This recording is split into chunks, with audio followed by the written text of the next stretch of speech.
ভুয়ো ration card তৈরি করে খাদ্য সামগ্রী লুটের অভিযোগ মালদায় আরও এক রেশন ডিলারের বিরুদ্ধে। 2012 সাল থেকে 2023 সাল পর্যন্ত 4000-এরও বেশি ভুয়ো রেশন কার্ড তৈরি করে খাদ্য সামগ্রী লুটের অভিযোগ কালিয়াচক 3 নম্বর ব্লকের গোপালগঞ্জ গ্রাম পঞ্চায়েতের বাবুরবোনা এলাকার রেশন ডিলার সৈফুদ্দিন আহমেদের বিরুদ্ধে। জেলা শাসকের কাছে লিখিত অভিযোগ দায়ের। ঘটনার তদন্তের নির্দেশ দিয়েছেন মালদা জেলা শাসক নিতিন সিংহানিয়া। কালিয়াচক 3 নম্বর ব্লকের গোলাপগঞ্জ গ্রাম পঞ্চায়েতের বাবুরবোনা গ্রাম ওই এলাকার রেশন ডিলার সৈফুদ্দিন আহমেদ 2012 সাল থেকে 2023 সাল পর্যন্ত ভুয়ো রেশন কার্ড তৈরি করে ব্যাপক পরিমাণে খাদ্য সামগ্রী লুট করছেন ওই রেশন ডিলার বলে অভিযোগ। সম্প্রতি বিষয়টি নজরে আসে এলাকার বাসিন্দাদের। খাদ্য দপ্তরের ওয়েবসাইটে গিয়ে তারা দেখতে পান প্রচুর ভুয়ো নাম রয়েছে ওই এলাকায় রেশন প্রাপকদের তালিকায়।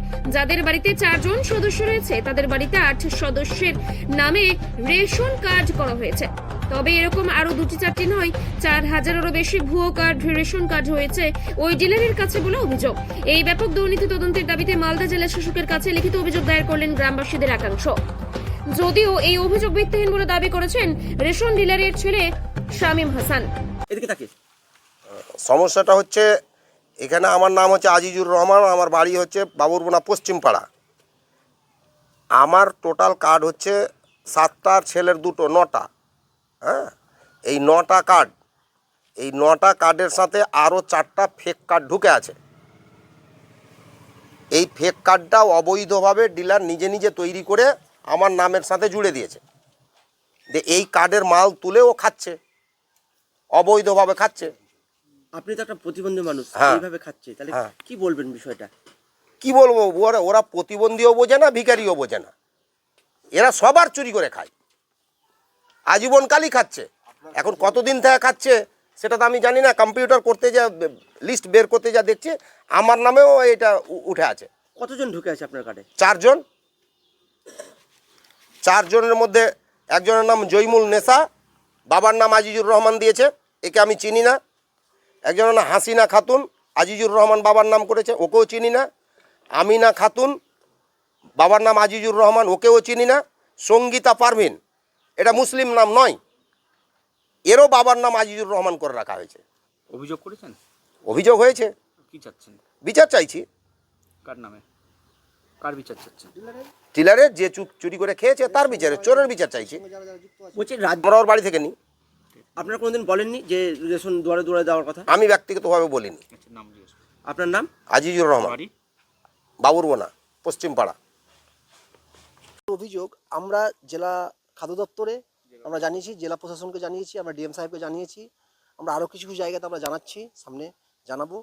আমরা আমাদের কমপ্লেনটা হচ্ছে অ্যাকচুয়াল এখানকার যে রেশন ডিলার, ওনার আন্ডারে প্রায় 4000-এর মতন ফেক রেশন কার্ড আছে, যেটা অনেক দিন যাবৎ রেশন সামগ্রী তুলছে।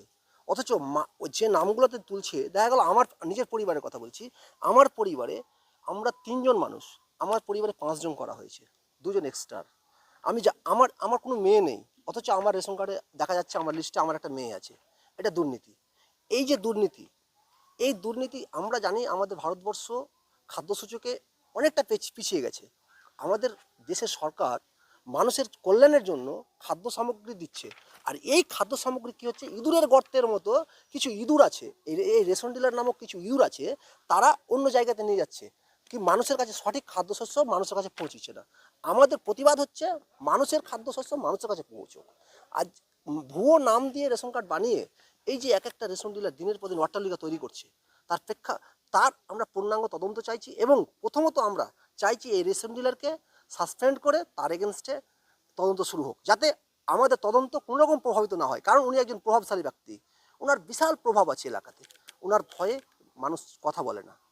কেন্দ্রের বিজেপি সরকারের শত বঞ্চনা সত্ত্বেও বাংলার মুখ্যমন্ত্রী জননেত্রী মমতা বন্দ্যোপাধ্যায় খাদ্য সাথী প্রকল্পে গরিব মানুষদের, প্রান্তিক স্তরের মানুষদের রেশন পৌঁছে দেওয়ার জন্য সমস্ত রকমের উদ্যোগ গ্রহণ করেছেন।